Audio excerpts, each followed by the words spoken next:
Film bermula dengan memperlihatkan seorang anak laki-laki bernama Lucio Urtubia. Dia melarikan diri setelah dikejar oleh pemilik ladang karena ketahuan mencuri hasil panen. Sejak ayahnya sakit parah, dia harus mencuri untuk bertahan hidup hingga keesokan harinya. Malam itu, ayahnya tidak dapat menahan rasa sakit yang luar biasa lagi. Dia mengatakan kepada anak laki-laki satu-satunya bahwa dia harus bisa menjaga kakak perempuannya. Sepanjang malam, dia terus memikirkan kata-kata ayahnya. Keesokan harinya, Lucio tidak punya pilihan lain selain mencuri di bank. Pada awalnya, dia dengan sopan meminta staf bank untuk meminjamkannya sejumlah uang, tetapi staf tersebut menolaknya. Dia kemudian mengambil pisau yang dibawanya dan mengancam staf bank dengan pisau tersebut.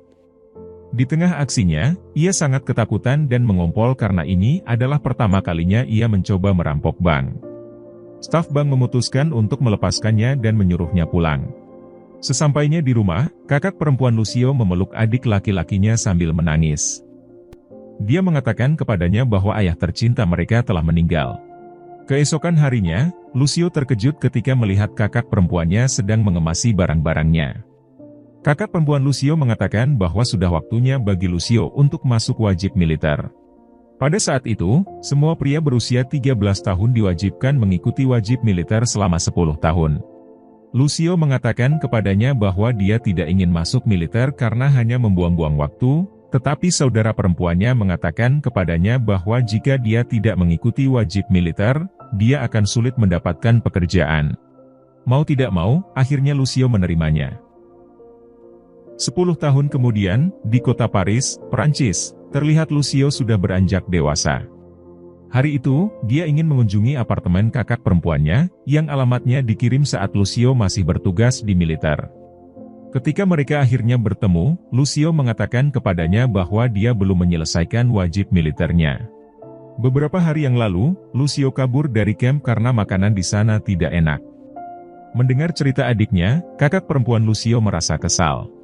Ia kesal mendapati adiknya memutuskan untuk kabur dari kamp padahal masa wajib militernya tinggal 1 bulan lagi. Tak lama kemudian, suami kakak perempuannya yang bernama Patrick datang. Patrick adalah seorang akuntan di sebuah perusahaan di Paris. Lucio ingin melamar pekerjaan di tempat Patrick, tetapi karena dia tidak pernah bersekolah, Patrick tidak bisa menawarkan pekerjaan yang lebih baik daripada pekerja konstruksi. Patrick mengatakan bahwa salah satu temannya, yang merupakan seorang mandor, membutuhkan pekerja baru. Tanpa ragu-ragu, Lucio langsung menerima tawaran tersebut. Keesokan harinya, Lucio mulai bekerja. Saat sedang beristirahat, ia mendengar 3 pekerja konstruksi berbicara tentang ideologi anarkisme, sebuah filosofi politik yang menganjurkan masyarakat tanpa negara atau sering didefinisikan sebagai lembaga yang mengatur dirinya sendiri secara sukarela. Mereka kemudian menanyakan pendapatnya tentang pergerakan kelompok anarkis. Lucio yang tidak begitu paham hanya menjawab mendukung gerakan tersebut. Mendengar jawaban dari Lucio, keesokan harinya, mereka bertiga meminta Lucio untuk menyebarkan brosur tentang ideologi anarkis di jalanan. Rekan-rekannya juga memberitahukan siapa saja tokoh-tokoh anarkis yang terkenal di dunia. Mendengar semua informasi itu, Lucio menjadi sangat tertarik dengan gerakan tersebut dan dengan percaya diri mengatakan bahwa anarkisme adalah hidupnya. Malam itu, teman Lucio memintanya untuk mengizinkan temannya yang bernama Quico Sabate untuk tinggal di apartemen Lucio selama beberapa hari. Lucio, yang tidak keberatan, menyetujui permintaan temannya. Keesokan harinya, Quico datang dengan membawa sebuah koper besar. Ternyata Quico adalah anggota kelompok anarkis dan buronan perampok bank. Koper besar yang dibawanya menyembunyikan senjata yang ia gunakan untuk mencuri dari bank. Melihat hal itu, bukannya takut, Lucio malah menganggap Quico keren. Ketika mereka sedang makan malam, Quico menawarkan Lucio untuk ikut merampok bank keesokan harinya. Dengan polosnya Lucio menerima ajakan tersebut. Keesokan harinya, mereka pergi ke bank untuk menjalankan misi perampokan. Sesaat setelah mereka masuk ke dalam, ketakutan Lucio dari 10 tahun yang lalu muncul dan membuatnya mengompol. Untungnya, Quico datang untuk menenangkannya dengan mengatakan bahwa semua orang pasti gugup saat pertama kali merampok, jadi Lucio harus tetap tenang dan fokus untuk mendapatkan uang sebanyak mungkin. Setelah selesai mencuri, mereka bergegas melarikan diri dari tempat kejadian sebelum polisi datang. Mereka kemudian kembali ke tempat mereka. Di sana, Quico menjelaskan bahwa uang hasil curian itu bukan milik mereka sendiri untuk diklaim. Nantinya, uang tersebut juga akan didistribusikan untuk membiayai demonstrasi gerakan anarkis, membantu keluarga anggota anarkis yang miskin, dan sisanya akan menjadi milik mereka. Mendengar hal itu, Lucio merasa seperti Robin Hood, yang mencuri dari orang kaya untuk memberi makan orang miskin. Beberapa hari kemudian, mereka pergi ke bank lain untuk melakukan perampokan lagi. Hanya saja kali ini Lucio meminta salah satu temannya, Asturiano, untuk membantu mereka sebagai supir yang akan membawa mereka pergi dari bank setelah mereka mengambil uang. Di tengah-tengah perampokan, karena Asturiano memarkir mobil tanpa mematikan mesin, seorang polisi yang lewat mencurigai ada yang tidak beres dan memutuskan untuk menyelidikinya. Tak lama kemudian, Quico dan Lucio keluar dari bank dan bergegas melarikan diri menggunakan mobil. Polisi terus mengejar mereka, tetapi mereka berhasil melarikan diri setelah menghujani mobil polisi yang mengejar mereka dengan peluru. Di sisi lain, seorang inspektur polisi datang untuk menyelidiki perampokan tersebut. Menir Bank mengatakan bahwa ia tidak dapat melihat wajah para perampok karena mereka menutupi wajah mereka, tetapi ia ingat bahwa para perampok berbicara dengan aksen Spanyol. Inspektur polisi itu tiba-tiba teringat akan kelompok anarkis yang sebagian besar terdiri dari orang Spanyol. Dia yakin bahwa salah satu dari mereka pasti orang yang mereka cari. Pada malam hari, inspektur dan petugas polisi lainnya menggerebek tempat para pekerja. Melihat kedatangan polisi, mereka semua langsung melarikan diri. Namun, beberapa orang berhasil ditangkap, termasuk Lucio. Di kantor polisi, para pekerja yang tertangkap disuruh bergantian membaca teks dengan aksen Spanyol di depan manajer bank. Ketika tiba giliran Lucio, sang manajer langsung mengatakan bahwa suara Lucio adalah yang paling mirip dengan suara perampok. Tanpa pikir panjang, sang inspektur memerintahkan anak buahnya untuk menggeledah apartemen Lucio. Namun untungnya, polisi tidak menemukan bukti sama sekali, dan Lucio pun akhirnya dibebaskan. Sejak kejadian itu, Lucio tidak pernah bertemu Quico lagi hingga suatu malam, Asturiano menunjukkan sebuah artikel di koran tentang kematian Quico. Lucio sangat sedih. Sebagai penghormatan terakhir untuk Quico, mereka berdua berencana untuk merampok bank untuk melanjutkan cita-cita Quico. Keesokan harinya, setelah berhasil merampok bank, mereka membeli sebuah tempat percetakan kecil dengan uang tersebut. Di tempat percetakan tersebut, Lucio mempekerjakan seorang wanita bernama Jeanne untuk bekerja di sana. Tak lama kemudian, datanglah dua orang wanita cantik untuk mengambil pesanan brosur yang telah dicetak. Kedua wanita itu adalah mahasiswa yang mendukung gerakan anarkis. Salah satu dari wanita tersebut, yang bernama Anne, kemudian mengajak Lucio untuk ikut berdemonstrasi di depan kampusnya keesokan harinya. Keesokan harinya, karena Lucio menyukai Anne, ia datang untuk menyaksikan demonstrasi tersebut. Melihat pidato Anne, Lucio begitu terpesona. Setelah menyelesaikan pidatonya, Anne ditawari oleh Lucio untuk bergabung dengan kelompok anarkisnya. Lucio yakin bahwa kecerdasan dan keseriusan Anne untuk mengubah negara pasti cocok dengan visi dan misi kelompoknya. Di tengah-tengah obrolan mereka, tiba-tiba terjadi kerusuhan. Lucio buru-buru membawa Anne pergi dari sana. Mereka tiba di tepi sungai dan melanjutkan obrolan. Lucio mengatakan kepada Anne bahwa dia sebenarnya adalah seorang anarkis dan perampok bank, tetapi dia mengatakan bahwa Anne tidak perlu khawatir karena visinya adalah mencuri dari orang kaya untuk memberi makan orang miskin. Dia membagikan hasil curiannya kepada orang-orang yang membutuhkan seperti dalam kisah Robin Hood. Mendengar hal itu, Anne mulai tertarik dengan Lucio. Minggu demi minggu berlalu, hubungan mereka semakin dekat, dan akhirnya mereka berpacaran. Di tempat percetakan, Lucio, Anne, Asturiano, dan Jeanne sedang menonton TV tentang konflik antara AS dan Kuba. Lucio merasa kesal dengan kenyataan bahwa negara besar dan kuat seperti Amerika Serikat menyerang negara kecil dan miskin seperti Kuba. Ketika sedang berdiskusi tentang bagaimana cara membantu Kuba, Jeanne memberikan ide untuk menggunakan tempat percetakan untuk sesuatu yang lebih besar demi kepentingan negara. Mendengar hal itu, Lucio langsung mendapat ide. Keesokan harinya, Lucio mengajak Anne untuk menemui adik iparnya, Patrick, yang ternyata sedang menganggur setelah dipecat 2 bulan yang lalu. Lucio kemudian menceritakan idenya untuk membantu Kuba, yaitu mencetak uang palsu. Mengetahui bahwa pengalaman Patrick sebagai seorang akuntan mungkin dapat membantu, Lucio memutuskan untuk menawarkan Patrick untuk bekerja dengannya. Tanpa ragu-ragu, Patrick, yang sangat membutuhkan uang, setuju untuk bekerja dengannya. Mereka akhirnya mulai mencetak uang palsu keesokan harinya. Setelah menukarkan semua uang palsu di bank dan mengubahnya menjadi uang asli, Lucio membagikannya kepada anggota keluarga anarkis yang miskin. Pada saat itu, sambil tersenyum, Anne mengatakan kepadanya bahwa dia sedang hamil. Mendengar kabar kehamilan kekasihnya, Lucio sangat bahagia. Keesokan harinya, Lucio pergi ke kedutaan besar Kuba. Di sana, ia menceritakan idenya tentang bagaimana cara mengalahkan negara kapitalis, Amerika Serikat. Lucio mengatakan bahwa kunci dari negara kapitalis adalah uang, dan siapa yang memiliki lebih banyak uang akan berkuasa, sehingga dengan menyelundupkan uang dolar palsu ke seluruh dunia, nilai tukar dolar akan jatuh, dan pasti akan mengalami krisis ekonomi. Mendengar ide brilian itu, kedutaan Kuba memutuskan untuk membantu. Ia menyuruh Lucio pergi ke bandara keesokan harinya untuk berbicara langsung dengan Perdana Menteri Kuba. Keesokan harinya, di bandara, Lucio akhirnya bertemu dengan Perdana Menteri Kuba. Ketika dia menceritakan idenya, Perdana Menteri memujinya atas ide briliannya. Namun, apapun yang terjadi, terlalu kuat untuk dilawan. Negara kecil seperti mereka tidak akan memiliki kesempatan untuk melawan negara sebesar itu. Mengetahui betapa pesimisnya sang Perdana Menteri, Lucio merasa kecewa. Di luar, saat ia hendak pulang, Anne tiba-tiba muncul.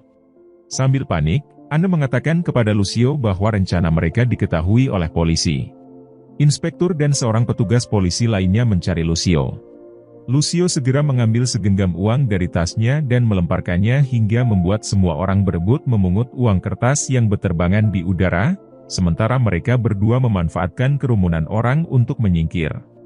Lucio kemudian mengganti pakaiannya dan mencoba melarikan diri, namun sang inspektur mengetahui penyamarannya dan menyuruh semua anak buahnya untuk mengepungnya. Lucio akhirnya tertangkap dan dipenjara. Berbulan-bulan berlalu, dan Lucio akhirnya bebas. Pada saat yang membahagiakan itu, ia langsung berlari menemui Anne yang telah melahirkan bayi perempuannya.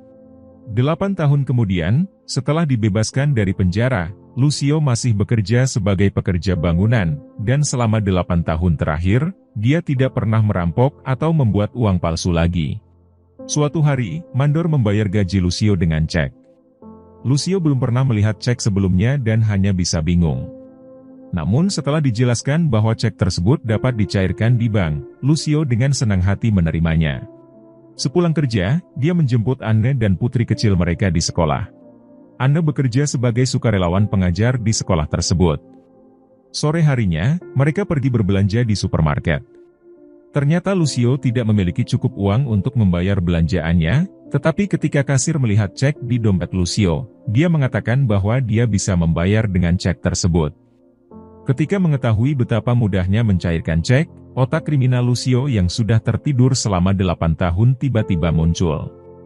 Malam itu di percetakan, Lucio, bersama Jeanne, Patrick, dan Asturiano, berkumpul di sana.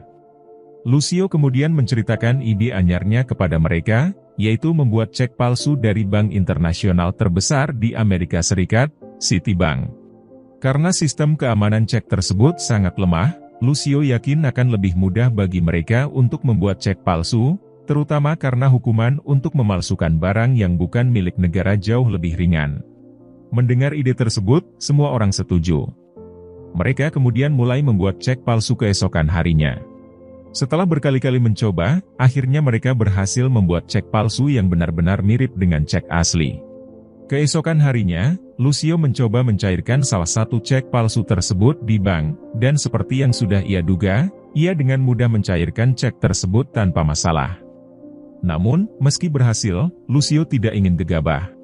Untuk mengecoh petugas bank, Lucio mengumpulkan anggota kelompoknya malam itu juga dan meminta mereka membantunya mencairkan cek tersebut di beberapa kota di Perancis. Dengan begitu, jika aksi mereka ketahuan oleh polisi, mereka akan sulit dilacak. Lucio juga menyuruh mereka mencairkan cek tersebut di waktu yang sama. Beberapa hari kemudian, rencana mereka tampaknya berjalan lancar. Ketika uang terkumpul, seperti sebelumnya, uang tersebut akan didistribusikan untuk keperluan demo, menyediakan kebutuhan keluarga miskin, dan sisanya untuk mereka klaim.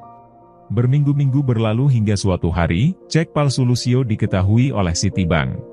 Mereka mengutus seorang manajer bank bernama Barrow untuk melaporkan cek palsu tersebut kepada polisi di Perancis.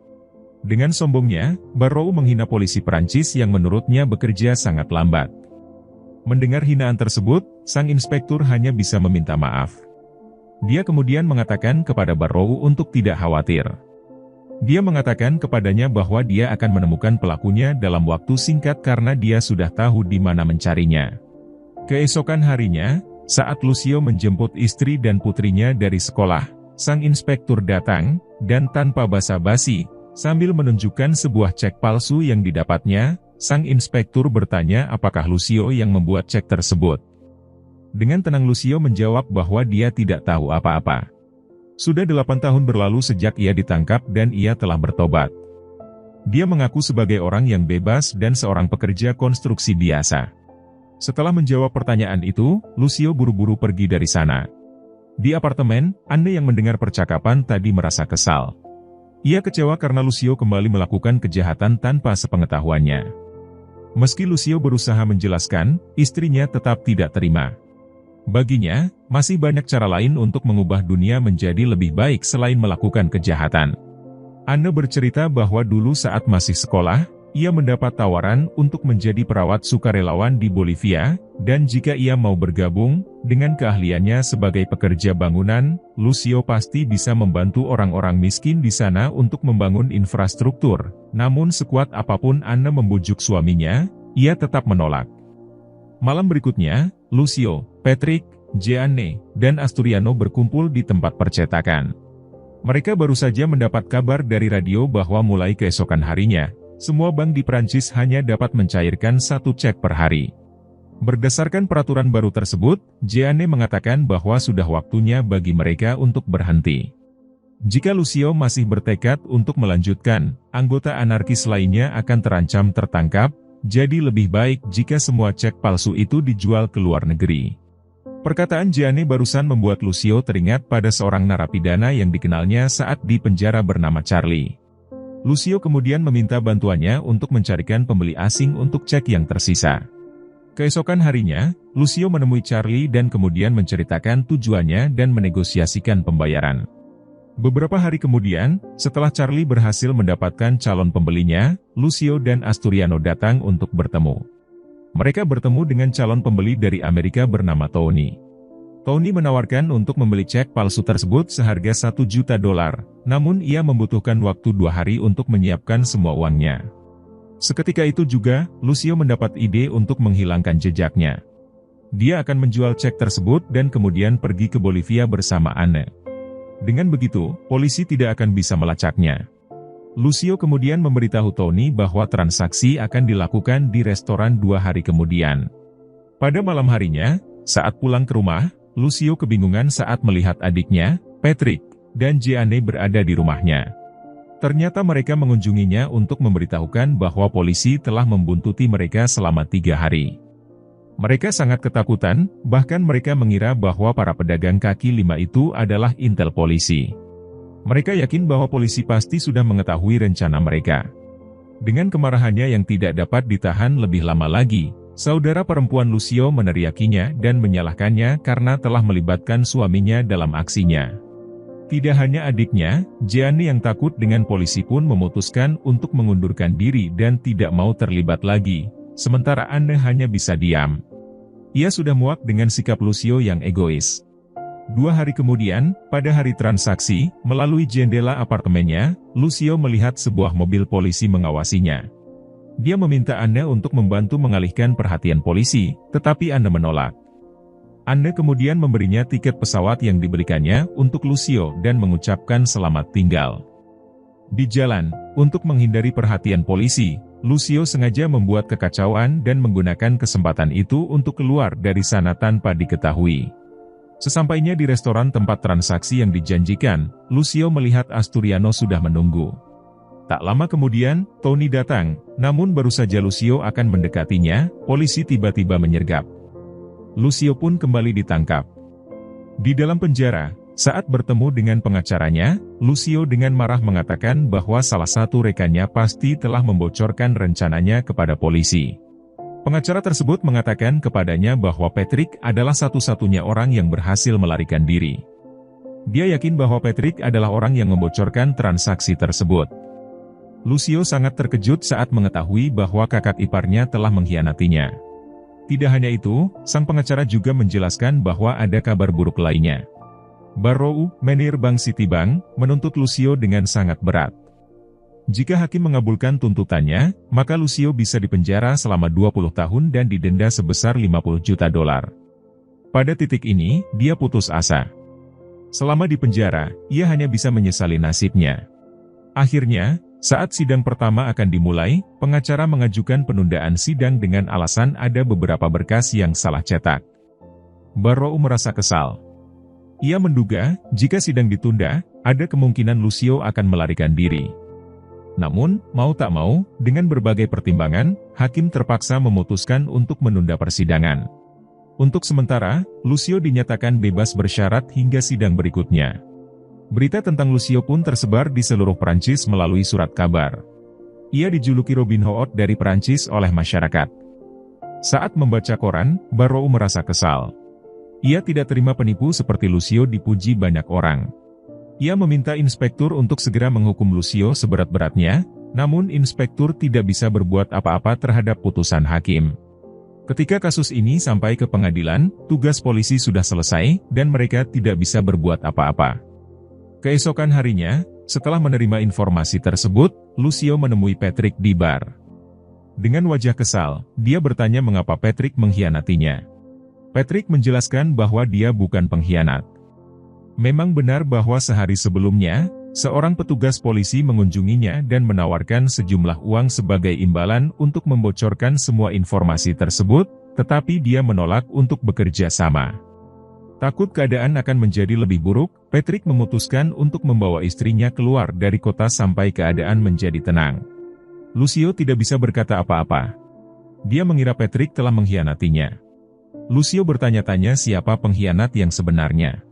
Pada malam hari, pengacaranya datang ke apartemennya dan memberitahukan hasil penyelidikannya.